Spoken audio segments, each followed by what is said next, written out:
주님께서 여러분과 함께 마르코가 전한 거룩한 복음입니다.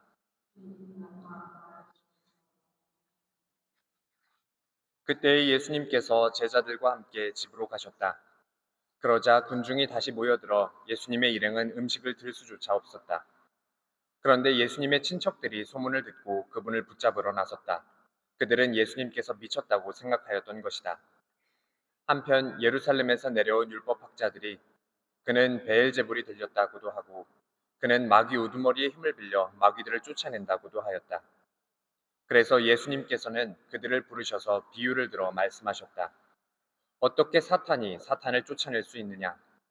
한 나라가 갈라서면 그 나라는 버티어내지 못한다. 한 집안이 갈라서면 그 집안은 버티어내지 못할 것이다. 사탄도 자신을 거슬러 일어나 갈라서면 버티어내지 못하고 끝장이 난다. 먼저 힘센 자를 묶어놓지 않고서는 아무도 그 힘센 자의 집에 들어가 재물을 털 수 없다. 묶어놓은 뒤에야 그 집을 털 수 있다. 내가 진실로 너희에게 말한다. 사람들이 짓는 모든 죄와 그들이 신성을 모독하는 어떠한 말도 용서받을 것이다. 그러나 성령을 모독하는 자는 영원히 용서를 받지 못하고 영원한 죄에 매이게 된다.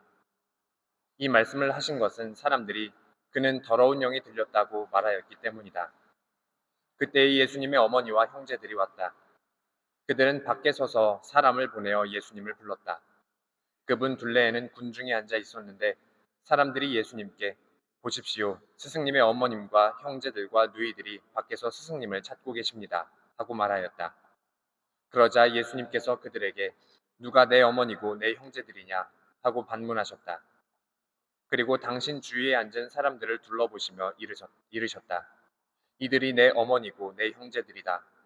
하느님의 뜻을 실행하는 사람이 바로 내 형제요, 누이요, 어머니다. 주님의 말씀입니다.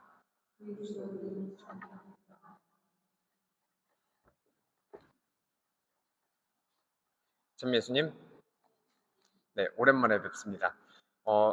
주보에 나와 있는 것처럼 이번 주에 돌아오는 주에 인천교구 이제 교구 연수가 시카고에서 있어서 이제 이재규 신부님이 거기에 가시는 덕분에 네, 제가 이렇게 와서 미사와 강론을 또 하게 되었습니다. 저는 뭐 개인적으로 학교 일이 있어서 이번에 참여하지 못하게 되어서요. 또 여기 나와서 이렇게 미사를 하고 있습니다. 여러분들 성경을 읽다 보면 특히 이제 복음서를 읽다 보면 예수님께서 보여주시는 그런 행적들이나 예수님의 가르침에 대해서 참 다양한 반응들이 있어요. 뭐 당연히 예수님의 제자들이나 그분을 따랐던 그런 사람들이 보여준 긍정적인 반응들이 있죠. 그분의 가르침이나 모습들에 탄복하고 그분을 따르는 사람들이 있습니다. 그리고 반면에 오늘 복음에 나오는 것처럼 군중들이나 바리사이들의 그런 모습에서 볼 수 있는 것처럼 예수님을 의심하기도 하고 그분을 폄하하기까지 하는 그런 모습들을 우리는 바라보게 됩니다. 사실 오늘 복음에서 몇 개의 문장으로 그렇게 나와 있죠. 뭐 예수님 미쳤다고 생각한 것이다. 아니면 그는 베엘제불이 들렸다. 마귀 우두머리의 힘을 빌려 마귀들을 쫓아낸다. 뭐 이런 다양한 이야기들이 있었어요. 근데 성경 전체를 놓고 기억나는 장면들을 이렇게 떠올려 보시면 이것 말고도 예수님에 대한 다양한 구설수들이 있었을 거예요. 뭐 손을 씻지 않고 음식을 먹는다. 뭐 그분들의 뭐 가족들에 대한 이야기를 할 수도 있고요. 그런 걸로 봤을 때 이 성경 안에서 몇 개 이렇게 중간중간 나오는 이런 문장들로 표현이 되어 있지만 오늘날 우리 살아가는 이런 모습들에서 보면 얼마나 많은 예수님에 대한 다양한 이야기들이 있었겠어요. 뭐 생긴 것부터 이야기가 나왔을 수도 있고요. 그분의 친구들, 그분의 제자들, 그 공동체에 대한 이야기가 나왔을 수도 있고요. 뭐 걸음걸이가 이상하다, 뭐 이런 이야기도 할 수 있고 다양한 여러 가지 트집을 잡으려면 어떤 이야기든지 다 할 수 있었을 거예요. 그런데 이러한 예수님의 그런 모습들을 쭉 놓고 생각을 해보면서 근본적인 물음으로부터 묵상을 시작해보고 싶었습니다. 예수님께서 왜 미움을 받으셨을까? 사람들이 그 당시 이 세상이 예수님을 왜 미워했을까? 하는 그러한 물음에서부터 시작해보고 싶었습니다. 예수님이 뭐 병자들을 고쳐줘서 배고픈 사람들을 뭐 빵으로 5천 명이 넘는 사람들을 먹여서 물을 와인으로 바꿔서 그 어떤 것도 예수님께서 미움받을 만한 일을 하신 적이 없어요. 근데 결정적으로 예수님께서 요한복음에서 그렇게 직접 밝히십니다. 세상은 나를 미워한다. 내가 세상에 하는 일을 악하다고 증언하기 때문이다. 하고 예수님께서 직접 그렇게 말씀을 하십니다. 이 세상이 하는 그런 악한 일들을 악하다고 이야기하기 때문에 예수님께서 이 세상으로부터 미움을 받으신 거죠. 근데 이 모습이 그 당시에만 있었던 그런 바리사이들이나 특정 집단의 모습이 아니라 오늘날을 살아가는 우리 이 시대의 모습이지 않을까 싶어요. 죄를 죄라고 이야기하는 것이 죄가 되어버리는 그러한 세상인 것 같습니다. 우리는 관용이라는 다양성이라는 어떠한 이런 미명하에 모든 것을 다 이해하고 받아들일 수 있어야 한다고 그렇게 강요받는 세상에서 살고 있는 것은 아닐까 생각을 해봐요. 조금 더 확장해서 생각해 보면 절대성이라는 것이 설 자리를 잃어가고 있는 세상인 것 같습니다.